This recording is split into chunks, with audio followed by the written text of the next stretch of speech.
It's two scoops. Tommy Tess, how you doing? I'm feeling great, Micah. How are you? Can you hear me all right? Oh yeah, no, we can hear you great. How you feeling? Good. It's just that I'm here at the Al Ray, and there's just giant fans, super loud around the venue. It's super hot in here. I'm not exaggerating. 100 degrees right now in this building. It's already hot in there, and we know it's going to be on fire Friday night. Oh man, Friday night's gonna be explosive. Friday night's going to be explosive when you're contacted and told 8 men, 1 night tournament. Does that harken you back to the wrestling days? Man, I've won a lot of wrestling tournaments. I was a district champion at West Las Vegas High School. I know how to pin people. I know how to hurt people. So I know how it feels to run the gauntlet.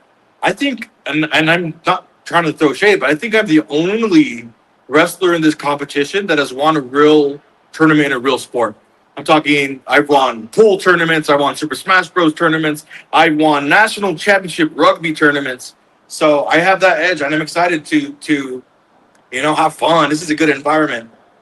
Does that feel like an advantage that you'll be able to capitalize, that you know how to kind of condition yourself, prepare yourself? You're used to, kind of having that energy maximization at points and knowing when to rest at others. Oh yeah, today's day 23 of 75 hard. So that, if you don't know what that is, it's the Andy Frisella gimmick. So basically, it's live life on hard mode. So I'm on day 23. I started up at 226 pounds. I am now at 216. I went from 26% body fat to now 16% body fat in 23 days by two workouts a day. I'm in a calorie deficit, and I'm getting 250 grams of protein per day. I hired 2 coaches. I'm drinking a gallon of water a day, and I'm still wrestling training 3 days out of the week, and I'm doing an hour of Stairmaster every day, all just to prepare for this Friday night. How are you feeling with the calorie deficit, with this added workload? What does that make you feel like as an athlete? You know, the first 6 days was a challenge. When I get out of the gym, I want to go choose, and I smell that Burger King. After that 10th day, it's now or never. No drugs, no alcohol. Not that I do that anyway. But mentally, I went to the Diamondbacks baseball game last week when I wrestled for Phoenix Championship Wrestling, and it was hot. Phoenix was 103 in the dome and everything, and the margaritas look so good and they're frozen. But I told myself, I have a tournament to win. The easy way out would be smoke your cigarettes, smoke your pot, drink your alcohol, drink that margarita. But I don't want the easy way out. I want to go through each man in this tournament. When you see the first draw that you get is Charlie 50. I don't know if you've had a chance to read the preview that I wrote up a couple hours ago, but I said this one could be the hardest hitting of the first round matchups. You're not the first one that said that. So I actually did a full other podcast this morning with our friends at Creative Kill, and they told me the same thing. They said, your match is probably going to be the hardest hitting. So I'm glad that you had that same analysis. Honestly, that's what I was predicting as well. The second it was announced, I posted to my Instagram story. So I know Charlie 50 hits hard. So I got to prepare for that because I've wrestled him a handful of times and I've felt him every single time. So I know for a fact, if I don't beat him fast, that I'm going to be feeling him the rest of the night. Is there any advantage that you've separated yourself recently from tag team competition? And Charlie 50 has been a part of a successful tag team. Is he ready for a singles match? I would say he's always ready. He is a heavyweight champion out in Lubbock, and or not currently, but he's been there forever doing that. He is well traveled. I believe he's been friends with Hobo Hank back in the day, and now they're not friends anymore. But over the 20-year relationship, so he's a vet and he's experienced. And the only advantage I would say that I have is I'm stronger, faster, better shape. I deadlift 550 pounds. I bench press 315. I do 60 minutes, 90 minutes of stairs a day. So those are only 5 advantages I have over 50. That being said, I think he knows what to do, and I know his game plan. He doesn't like to wrestle. He likes to fight. He likes to scrap. So as long as I keep it inside the ring, I think I'll run circles around him. If we can pull back the curtain, what did it mean to Tommy when we're at Tingley Coliseum there's TNA tapings going on, and not ashamed to say your fans stole the show. They took over the chance, and they needed to get you more ring time. Yeah, and that developed into something more. I went to do TNA tapings in Atlanta, and I was invited to go to Denver. From that experience, so I owe it all to the Albuquerque fans. There's this big kind of, and I do sell a lot of tickets. I'm not over like this. This is just two examples. I did a show in Las Vegas, New Mexico. We sold 450 tickets pre-sale. I sold 435 of those. So between 31 other wrestlers, they sold like 20. Here at the El Rey, I've already sold 90 coming in for this weekend. I know that my people are coming. That being said, in Tingley, I didn't give anybody a heads up. There was just one of my brothers, my mom, my dad. The other 1,000 people that was chanting my name, that's something special. So people have this kind of like, oh, it's Tommy's family. He's not good at wrestling. He's only over because his family makes him over. Well, in Tingley Coliseum with 1,000 strangers, in Phoenix, Arizona, in front of 2,000 people, hell, in Long Beach, in front of 700 people in the PCW Ultra. I didn't know I had that much family, How much value do you gain each weekend from constantly getting out there and getting in the ring? Reps are reps, and reps are priceless. That being said, it's quality over quantity. This past weekend, I had 4 booking offers, and I refused all 4 of them because if I'm being honest, between the 4 shows, there was 55 fans. Not that I'm too good to do those smaller shows, because trust me, I've wrestled in front of 9 people in Pino, Arizona. I'm going to save my bumps and prepare for a big one. That being said, it's the most important thing ever. I am more grateful and blessed to have these opportunities. Booking is weird, right? Booking is in professional wrestling is like bringing the hot chick, right? A hot chick could date pretty much who she wants, whenever she wants. That's kind of how you want to do with booking. You want to wrestle where you want, when you want. Some people, some of the other girls, they're desperate. They'll go after anything. Some of these wrestlers, they're desperate. They'll take any booking. They'll even offer to wrestle for free. That happens a lot here in town. I don't get out of bed for less than $250. That being said, you're getting $250 of effort from me, and I'm bringing you 100 screaming fans. How long does it take to learn those ropes and to kind of set those boundaries or principles in place for yourself? It's hard to put a time frame on it. Really, it's you pick and choose your battles, and it's like if you're the smartest kid in the special ed class, congratulations, you're still in the special ed class. If you're doing these super small shows that have no value to it, a show that's worth something, a promoter that knows something, a good promoter is going to look at you and group you in with the rest of those people. So I'm just very selective about who I go with, where I go. I'm not saying I'm too good at doing these shows, because trust me, I do them. But if the money's right, I'll do anything. I think. You've told us about when I got to talk to you on other platforms before, the trainers, the lineage that you've come up through. So I'm sure those are people that you still rely on, talk to, tape study with. Yep. I've seen a rapid improvement with you in the last year. Is that something that also has been being conveyed? Well, it depends on where you're comparing myself to, because when I compare myself to the David Reno classes, the Gris Brodys, the Kevin Koas of Arizona, to be on their level, I'm just trying to stick with them. But if you compare me to the rest of the DCCW locker room, I'm hands down the only wrestler that watches tape study from a learning advantage, because I have that college football, high school football, rugby, watching film mentality. I know how to break film down. Also, when I watch it back with a coach. And I know when these people watch it, their matches, they're watching it for the wrong reasons, and they're not studying it correctly. I'm the only wrestler on this locker room that actually watches with, I'm not going to name drop, but people from these big companies that I actually have a relationship with. Hey, let's watch my match together. Get that feedback. And the most important part is applying that feedback. And I'll just pull back that curtain a little bit. The reason why I'm doing the 75 hard, the reason why I've already lost 10% body fat, it's not because, do I know how to do it? Yeah. But what it is my agent at AEW said, hey, Tommy, you feel like $10,000, but I would only sign you if you look $1 million. I like your gear. I like your look. You have charisma coming out from behind. But how would you look on an action figure without abs? right? So here we are. We're doing the hard stuff. We're getting the abs. We're separating ourselves that much more. And a big part of that separation is these study sessions with high caliber coaches. And I'm very selective about who I listen to because I would not take criticism from someone that I'm better than, right? And there's a lot of people that will throw their 2 cents in, and it's like, I see you do stuff that I will never do. You have a huge opportunity. It's a tournament, and we know that 2 weeks later is what the winner gets. You move on to Missouri, to the Harley Race Arena. I mean, what a legendary name just on that building.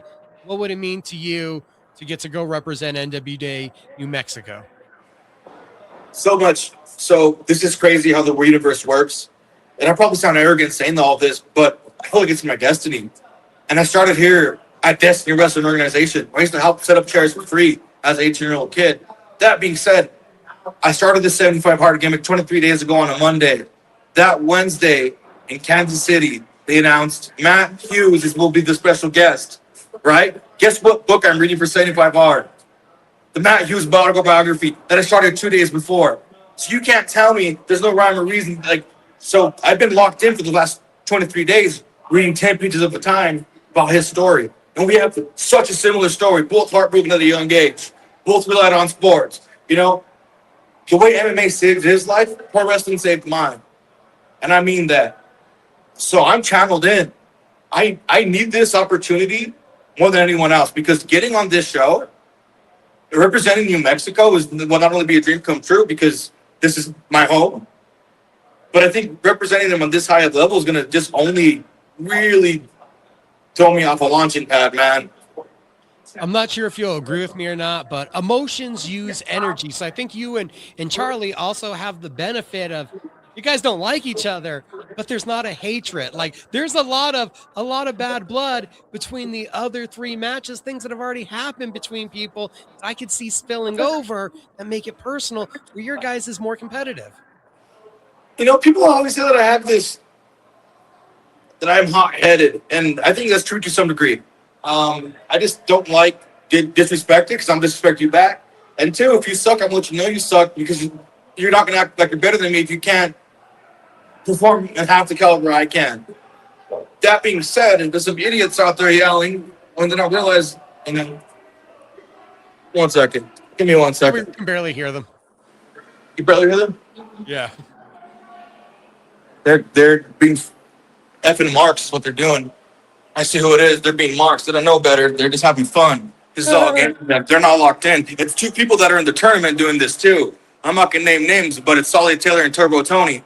This isn't serious to them. They're not locked in like I am. That being said, with Charlie 50, is it gonna be personal? Yeah, I've never beat him one-on-one. He's beat me every time. My second match here in Albuquerque, I had over 100 people in attendance. And after I had to explain to my 8-year-old cousins, I had to explain to my family members, how did I lose to that fat guy with the shirt? That, I had to explain to them that it just wasn't my night. I'm not gonna let that happen again. Oh, I don't want to offend Charlie 50, but I feel like he just gave me a perfect, you just lost to one of the side characters at the Warriors. Yeah, I mean, don't get me wrong, insult or not, Charlie 50 is a bad man. And I'm only poking the bull right now. And I've been poking the bull. I'm under his skin. I'm coming for the Texas Tech, the mid Raiders. What do they call it? The mid Raiders. I'm coming on for all of them. West Texas already smells like cow poop. So I know when it comes to Albuquerque, it's a breath of fresh air, and that says something here in Central. I don't know. I'm beyond excited. I've been preparing for this hardcore, preparing for it for 23 days, and not a single other wrestler in this locker room or in this tournament has the capability of doing so because after day 3, they're hitting that Taco Bell. I know I majority of the time wrestle people at this company that will smoke weed before their match and drink and stuff in the locker room, and it's like, if that's what my competition is, I'm here to steamroll them. Is there a new attitude, a little more aggression that we're seeing coming out of Two Scoops? Yeah, absolutely, man. Did you see the way the last show ended? How embarrassing. The guy I lost to was 5'7" with 35% body fat or more. and I lost in my hometown. In June of last year, I invited him to my birthday show, and he sat on the sidelines. June of the next year, he's beating me in my hometown in my arena. You know how embarrassing that is to tell my friends at work? Dang, 2 scoops. All these stairs for what? 90 minutes of Stairmaster for what? You know? And that's just a piece of it. And there's just a lot of people throwing that disrespect, and I've just been too quiet for too long. And I just took it on the chin, and I'm harvesting that dark energy, and I'm only reciprocating it. So people are going to get it twisted like, oh, Tommy's on one or switch of energy. Yeah, the energy has shifted. It has shifted. But I've been saying this on my social media, boots to throats, because I'm stepping on him. I went from thinking it was going to be the hardest hitting match of the night to now knowing it's going to be the hardest hitting match of the night. That's a guaranteed fact. And what's the Kalshi or what's the next one where you could bet on anything? I would bet on this match being a knockout. And we're talking MMA world. I'm predicting a knockout. Or I might just choke him out real quick, get past him, and get to the next one. I've also been doing the jiu-jitsu twice a week as well. There's not a single wrestler on this locker room that I, can't really hurt. Adding that submission game to your arsenal, it makes a lot of sense with the traditional wrestling background that you already impose. Yeah, man. Did you see I beat Tony with that crossface? I've been working real hard with this, and I like it. It's kind of kill or be killed. That being said, my whole arsenal of moves, I just did a big show in Phoenix. And this is going to be controversial, but I want everyone to hear it because it's the truth. I'm sitting in this locker room, and it's a hard time. My dad's in the emergency room. He thought he had a toothache. It was an abscess. There goes our vacation. A lot on my mind. At this point, I'm day 15, 75 hard. It's tough. It's 106 degrees. It's miserable. I had to travel 8 hours one way. And I'm still having to drink a gallon of water, and I'm eating these awful meal preps, and I'm doing everything that I don't want to do, but I have to do.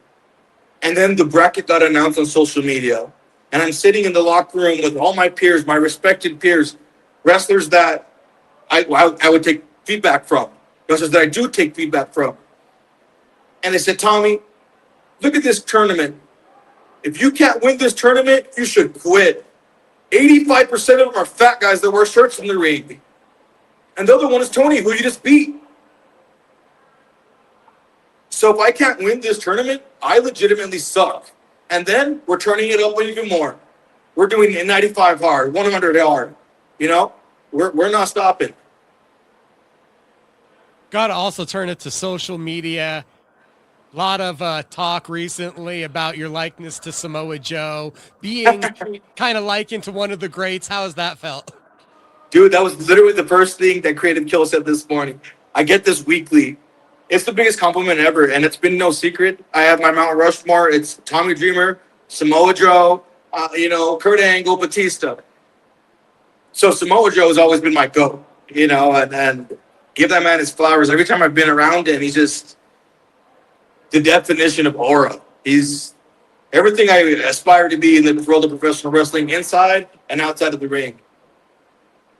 Talking about idols of yours, I'm not sure if he was or not, but I know that he had a lot of success wrestling and then also into MMA. And I believe you were around him a couple weekends ago. What was the value of getting to meet or be around Mark Kerr? Dude, man. So that was that same whole weekend. And well, the best part is he knocked MK out. That was the highlight of my whole weekend. But no, he partnered up, and the backstory is amazing how this all worked out. But he was just looking for the most credible school to do a photo shoot, and it evolved into this. And inspiration, man. That movie, Smashing Machine, made me cry a couple times, and to see him in person and knowing what he's been through, and he still had a smile on his face. That's why I do with a smile on my face. Like, people like to run their mouth, but I broke my skull, 32 stitches across my face. I swallowed my 2 front teeth. Doctor said I've lost half my life in one accident. I had 2 options: quit or make every single person eat their words of what they said about me. Once, as soon as they counted me out, and they're still counting me out, I'm still an underdog for this tournament. I'm still an underdog for this tournament. Can you believe that? An underdog, and I think he's a live underdog. People, we say that in the betting world, talking about fights, when you see one that seems to be a little bit different, that up-and-comer who might make some noise, I think that we call you the dark horse in this. Well, let's look at the numbers. I mean, I was a champion here at Duke City. I was the first ever tag team champion. Well, our tag run was only 5 matches. That means I won 4 matches as a tag team champion. Not even a full year. That means I'm the shortest reigning champion in the company's history. Enchanted, Route 66, or heavyweight. And tag team. British City held it longer than us. With the exception of the Country Gentlemen, because they relinquished their bouts, I am the shortest reigning champion. Talk numbers. I am 0-3 in the Duke City Championship Heavyweight Championship match. I have never even competed for the Route 66 Championship or been close to that title picture. After my loss to Lonzo, I got put to the back of the line. So I have nothing to lose. I'm nowhere near the tag team contention. I'm the back of the line for the heavyweight. I've never even sniffed the Route 66. So I have nothing to lose, and I have everything to gain right now. And there's targets on people's backs. Is there pressure? Is there a breaking point then for you where the work put in, it needs to lead to the success you're expecting it to? It's funny because I win everywhere else but here. I have no problem winning in Texas against giant, Aaron Harms, these big guys, and I pinned him. I in Phoenix, I wrestled Remy Marcel, one of the best wrestlers in out of Vegas, and I took it to him. And I pick up wins everywhere else nonstop, and I just can't pull them off here in Albuquerque. I have a losing record. I mean, if I look at the list of guys I lost to here, people that can't do the basic fundamentals, and I lost to them here. Granted, I was young, less than 30 matches in. But now, I'm getting close to that 200 match mark. If I can't win now, I got to make some serious adjustments. So that's what I'm doing right now. I'm making some serious adjustments.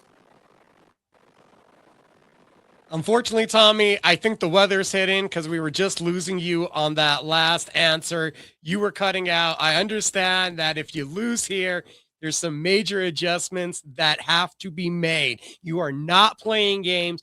Friday night, the El Rey Theater, NWA New Mexico, Duke City Championship Wrestling.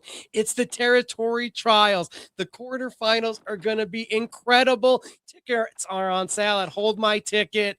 Two Scoops, I appreciate you coming on tonight. Sorry about this weather. It is pouring here at the El Rey. I can just feel it. Two Scoops, Tommy Test, telling you it's going to be a banger with Charlie 50. This man is irritated. He is enraged. That was a different kind of aggressive interview from the Two Scoops I know. He's coming to prove a